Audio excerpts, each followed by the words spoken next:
우리 한번 따라서 해보겠습니다. 끊임없이 기억할 일. 끊임없이 기억할 일. 네. 초대교회 상황을 보면 많은 환난과 핍박 가운데 있었던 교회를 보게 됩니다. 그래서 초대교회 성도들의 믿음의 본질이 무엇인가를 살펴볼 수가 있는 거예요. 그런데 그 중에서도 오늘 우리가 읽은 데살로니가 교회를 보면 믿음의 중요한 덕목을 아주 잘 보여주고 있는 것입니다. 그것이 무엇이냐면 환난과 시련이 있을 때 그 시련을 이길 수 있는 비결이 무엇이냐, 이걸 보여주고 있는 거예요. 그것은 바로 근본으로 돌아가는 것입니다. 신앙의 근본이 무엇이고 꼭 붙잡아야 할 가장 중요한 신앙의 핵심이 무엇이냐, 그것을 이 데살로니가 교회가 잘 보여주고 있다는 것입니다.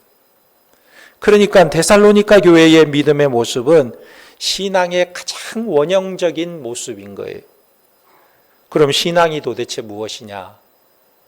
이것을 잘 체크할 수 있는 아주 중요한 서신서인 것입니다. 그래서 오늘 데살로니가전서 1장에 나와 있는 그 믿음의 역사에 대해서 우리가 생각해 보기를 원하는 것입니다.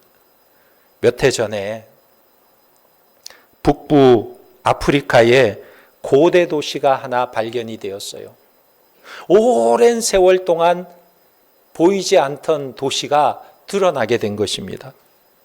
그래서 모래를 파보니까 어마어마한 도시가 발견이 된 거예요. 이 도시는 세티무스 세베루스 황제가 태어난 도시입니다. 로마 황제가 태어난 곳이라니까 얼마나 유명한 도시였겠습니까? 더군다나 아프리카 해안에 위치해서 이 도시는 무역의 중심 도시였습니다. 그래서 항구에는요, 어마어마한 배들이 많이 정박했고 무역이 아주 활발한 도시였습니다. 그런데 어느 날 갑자기 이 도시가 흔적도 없이 사라져버린 것입니다. 그 이유가 뭐냐? 고고학적인 발굴을 하게 되었는데 이 도시가 갑자기 사라진 것은 홍수 때문에 사라진 것도 아니고 화산 폭발로 인해서 사라진 것도 아니었습니다. 또 적에게 침략을 당하거나 전쟁 때문에 멸망당한 것도 아니에요. 질병이나 전염병 때문에 사라진 것도 아니었습니다. 그냥 조용히 가만히 있던 도시가 하루아침에 없어져 버렸어요. 세월이 흐르면서 자동적으로 사라지게 된 것입니다. 그래서 이 도시가 사라지게 된 원인이 뭔가 연구해 보니까 아주 어이없는 원인이 발견된 것입니다. 그것은 해안에 쌓여있는 퇴적물이 계속 쓸려서 내려오다 보니까 해안 쪽으로 퇴적물이 계속 쌓이게 된 거예요. 해안에 퇴적물이 쌓이니까 어떻게 되겠습니까? 큰 배들이 해안가로 들어오지를 못하는 것입니다.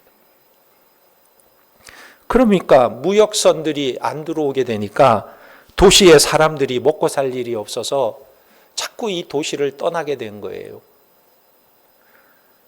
그런데 사막의 모래바람이 조금씩 불어오면서 이 모래가 자꾸 쌓이기 시작하는데 이제는 그걸 치울 사람들이 없는 것입니다. 그렇게 모래가 계속해서 덮이고 쌓이다 보니까 이 도시가 그만 지구상에서 볼 수 없는 도시가 되어버렸어요. 다 모래로 덮여버린 거예요. 여러분, 전쟁도 아니고 지진도 아니고 아무것도 아닌 작은 모래들이 밑바닥에 쌓이면서 결국은 로마 제국의 황제가 태어난 도시 하나가 완전히 모래로 덮여버리고 사라져버린 것입니다. 이것은 교회도 마찬가지예요. 교회가 한 시대에 굉장히 부흥하고 영향력이 있고 전 세계를 누리는 것 같아도 어느 순간에 흔적도 없이 사라질 수가 있는 것입니다. 그 이유는 핍박이나 환난 때문이 아니에요. 신기한 것은 교회 역사를 보면 교회는 핍박을 받으면 받을수록 더 강해지면 강해졌지 결코 약해지지 않았습니다.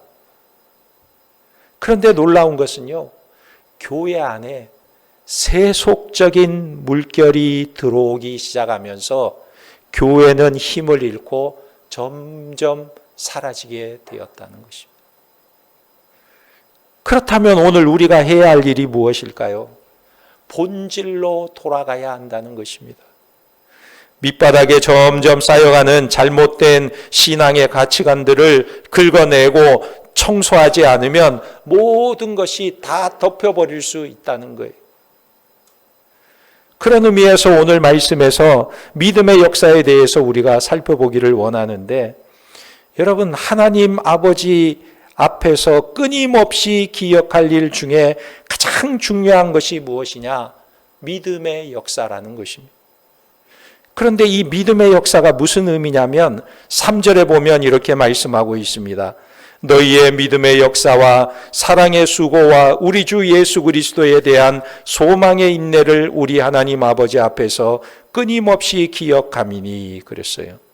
믿음의 역사는 헬라어로 에르곤이라고 말하고 있어요. 에르곤. 이 에르곤이라는 말은 일 또는 행위를 말하는 것입니다. 그러니까 믿음의 역사가 뭐냐? 믿음의 일, 믿음의 행위, 이걸 말하는 거예요. 그런데 어떤 일이 믿음의 행위인가? 어떤 일은 믿음의 행위이고 어떤 일은 믿음의 행위가 아닌가? 이걸 우리가 잘 이해해야 되는 것입니다.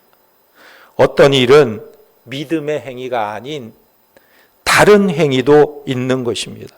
예를 들어서요, 율법의 행위, 이것은 믿음의 행위가 아니에요. 율법의 행위와 믿음의 행위는 완전히 다른 것입니다. 그래서 오늘 사도 바울이 말하는 믿음의 행위는 무엇을 의미하고 있느냐? 이것이 도대체 무엇이길래 사도 바울은 믿음의 역사를 쉬지 않고 기억한다, 이렇게 말씀하고 있을까? 믿음의 역사는요, 우리가 기억해야 될 것은 믿음의 역사의 뿌리를 말하고 있는 것입니다. 이것은 다시 말하면 너희가 믿는 믿음의 근거가 뭐냐 하는 거예요. 그것이 바로 예수님의 믿음의 행위를 우리는 믿는다 하는 것입니다. 예수님이 이 땅에서 보여준 믿음의 행위를 우리가 믿는 것이다, 이걸 말하는 거예요. 우리 예수님은 믿음으로 하나님의 뜻을 이루어 주셨습니다. 우리가 오직 믿음으로 구원 얻기 위해서 꼭 기억해야 될 것은 역사적인 실체를 우리는 믿는 거예요. 허상을 믿는 게 아니고, 내가 바라는 것을 믿는 게 아니고, 내가 꿈꾸는 것을 믿는 게 아니고, 내가 소원하는 것을 믿는 게 아니고, 믿음의 실체, 역사적인 실체를 믿는 것이다. 기독교의 믿음은 구체적으로 이루어진 역사적인 사건이나 실체를 믿는 것인데, 그것이 무엇이냐? 요한복음 17장 4절에 예수님께서 이렇게 말씀하셨습니다.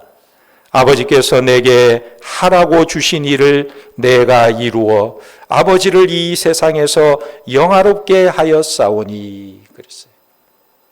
이 예수님이 행하신 일이 무엇이냐? 예수님은 하나님의 본체이신데 자기를 비워서 하늘의 영광을 떠나 육신을 입고 이 땅에 오셔서 죽기까지 복종하심으로 율법의 요구를 이루셨다. 이게 예수님이 행하신 일이라는 거예요. 이사야 53장에 보면 우리는 다 양 같아서 그릇 행하여 각기 제 길로 갔거늘 여호와께서 우리의 모두의 죄악을 그에게 담당시키셨도다. 예수님께서 이 땅에 오셔서 행하신 믿음의 행위가 무엇이냐? 인간의 몸을 입고 이 땅에 오셔서 십자가에 못 박혀 죽으신 거예요. 인간이 지은 죄로 말미암아 인간은 영원한 지옥의 형벌을 받아야 하는데 예수님께서 대신 그 형벌을 받으시고 십자가에 못 박혀 죽으셨다. 이것이 예수님께서 믿음의 행위를 행하셨다는 거예요. 그러니까 우리가 믿습니다라고 하는 것으로 구원을 받을 수 있도록 예수님께서 무엇을 하셨냐는 거예요. 믿음의 행위를 하셨다. 이 행위를 통해서 인류를 구원하시는 엄청난 일을 이루셨다는 것입니다. 그러니까 우리가 계속해서 기억해야 할 일이 무엇이냐면 예수님의 믿음의 행위를 기억해야 한다는 거예요. 오늘날 이 시대는 자꾸 세속적인 물들이 우리에게 밀려오고 있어요. 예수님만 믿어야 구원 얻느냐? 다른 종교들도 많이 있지 않느냐? 예수님만 믿어야 구원 얻느냐? 다른 도도 있잖아. 예수님만 믿어야 죄사함을 받느냐? 고행하는 법도 있고 수행하는 법도 있고 다른 방법들이 있잖아. 자꾸 이야기하는 것입니다. 사도 바울은 우리에게 말씀하고 있습니다. 우리가 계속해서 기억해야 할 일이 무엇이냐? 예수님의 믿음의 행위를 기억해야 한다 그랬어요. 여러분은 예수님께서 여러분들의 모든 죄를 완전히 도말하기 위해서 믿음의 행위로 십자가에서 죄의 대가를 다 치루어 주신 것을 믿습니까? 예. 우리의 죄값을 다 치러 주셨어요. 그러니까 우리는 죄로 인하여 두려움으로 하나님 앞에 나아가지 못하는 자들이 아니라 우리는 하나님 앞에 담대히 나아갈 수 있는 하나님의 백성들이 된 줄 믿으시기 바랍니다. 그러므로 우리의 모든 죄를 완전히 도말하신 예수님께서 이 세상에 존재하는 모든 사람들의 죄도 완벽하게 믿음의 행위로 씻어주심을 우리는 믿어야 하는 것입니다. 예수님의 행위 때문에 어떤 사람도 조건 없이 상관없이 오직 믿기만 하면 완전케 된 예수님의 믿음의 행위로 우리가 구원받을 수 있음을 우리가 기억하고 이것을 잊지 말아야 하는 것입니다. 그리고 두 번째 기억해야 될 것은 믿음의 역사의 실체입니다. 그 믿음의 역사가 어떻게 우리에게 실체로 다가올 수 있느냐는 거예요. 사도 바울은 너희의 믿음의 역사를 기억하고 있다 이렇게 말했는데 너희 믿음의 역사는 뭐냐 하는 것입니다. 지금 여기서 믿음의 일은 율법의 행위와 전혀 다른 것을 말씀하고 있어요.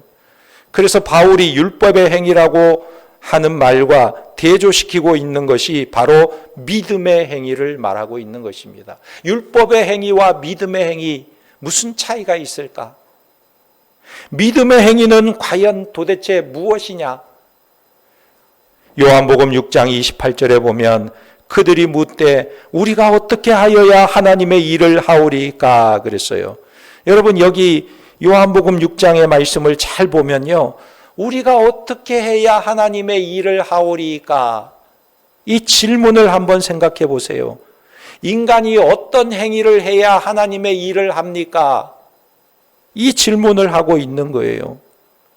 그런데 여기서 우리가 착각하는 것이 무엇이냐면 예수님께서 이미 아버지의 일을 완성해 버리셨는데 우리는 어떻게 해야 우리가 하나님의 일을 하오리까 묻고 있다는 거예요.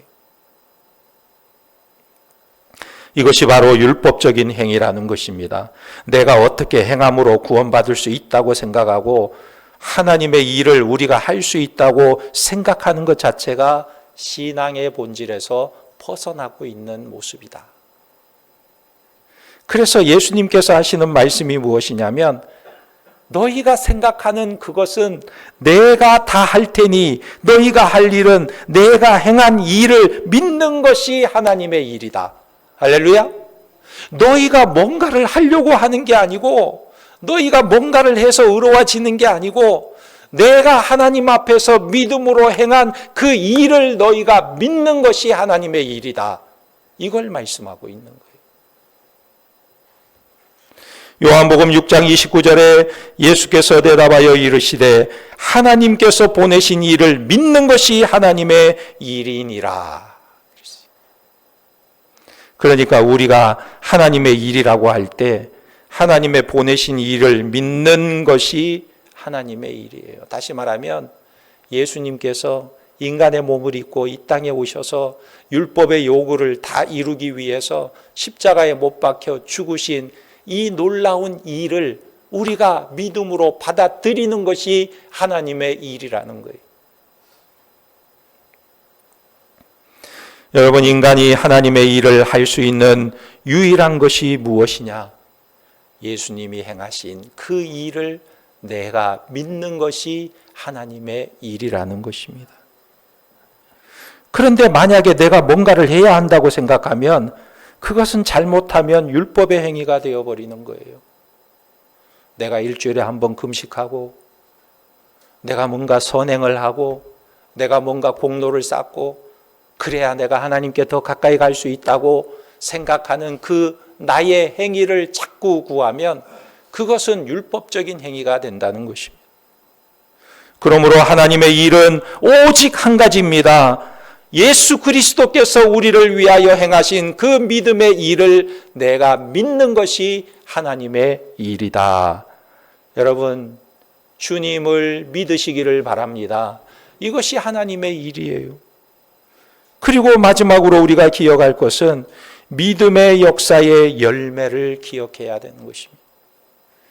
이제는 믿음의 역사가 열매를 맺어야 하는데 여기서 믿음의 일이라는 것이 무엇이냐면 오늘 데살로니가 교회의 특징을 보면 그들은 자신의 믿음을 계속해서 전파하고 증거하는 교회였다는 거예요.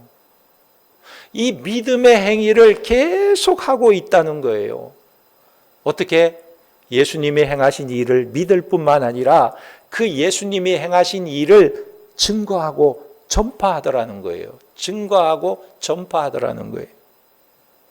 요한복음 14장 12절에 내가 진실로 진실로 너희에게 이르노니 나를 믿는 자는 내가 하는 그 일을 그도 할 것이요 또한 그보다 큰 일도 하리니 이는 내가 아버지께로 감이라. 여기 보니까 예수님께서 우리가 믿음으로 구원 얻은 다음에 믿는 사람들은 예수님이 하신 일도 하고 그보다 더 큰 일도 한다 말했어요. 아니, 예수님이 하신 일도 하고 그보다 더 큰 일도 한다. 도대체 어떤 일이냐? 예수님이 하신 일보다 더 큰 일을 한다는 개념을 우리가 어떻게 이해하냐면 어떤 율법적인 행위나 어떤 은사적인 일을 하는 것으로 생각할 때가 있어요. 예를 들어서 예수님이 소경이 눈을 뜨게 했으면 나도 소경이 눈을 뜨게 해주는 그 일이 예수님이 한 일처럼 나도 예수님이 한 일을 하는 것, 예수님만큼 큰 일을 하는 것이다, 이렇게 생각한다는 거예요. 그러나 예수님이 하신 일보다 더 큰 일을 우리는 행할 수가 없는 존재들입니다. 왜 그렇습니까? 예수님께서 십자가의 죽으심으로 전 인류를 구원하셨는데 어떻게 우리가 예수님보다 더 큰 일을 할 수가 있을까요? 할 수가 없어요. 그러면 예수님이 하신 일도 하고 그보다 더 큰 일도 할 수 있다라고 하신 이 예수님의 말씀은 도대체 무엇인가? 예수님보다 더 큰 일은 도대체 무엇인가? 예수님께서 믿음의 행위로 우리를 구원하시는 일을 다 이루셨는데 그 예수님께서 하신 일은 팔레스타인 지역을 다니면서 이 믿음을 전파하신 거예요. 그런데 예수 믿는 사람들은 이제 이 믿음을 어떻게 전파합니까? 예수님은 팔레스타인 지역을 다니면서 전파하셨는데 그 이후로 예수 믿는 사람들은 이 예수님이 행하신 일을 팔레스타인뿐만 아니라 유대와 사마리아와 어디까지요? 땅끝까지 이르러 주님이 행하신 일을 증거하고 전파하더라는 거예요.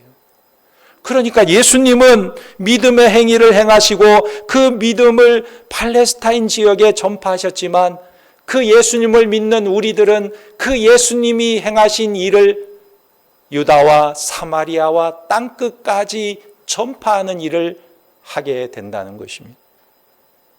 그러니까 우리가 오늘 우리는 대한민국에 복음을 전하고 또 일본에서도 복음을 전하고 동남아시아에서도 전하고 여기저기 다니면서 예수님에 대해서 전파하고 복음을 전한다면 이것이 바로 예수님보다 더 큰 일을 한다. 이 말씀을 하시는 것입니다.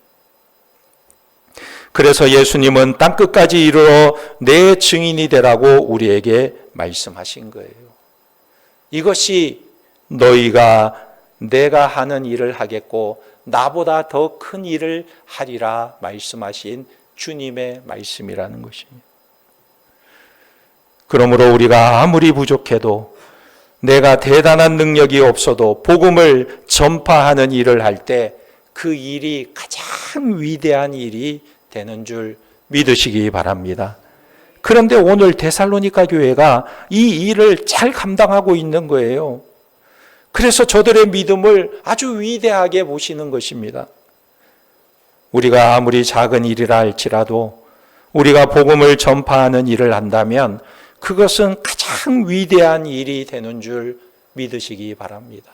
예수님이 하신 일을 우리도 하고 그보다 더 큰 일을 하게 되는 줄 믿으시기 바랍니다.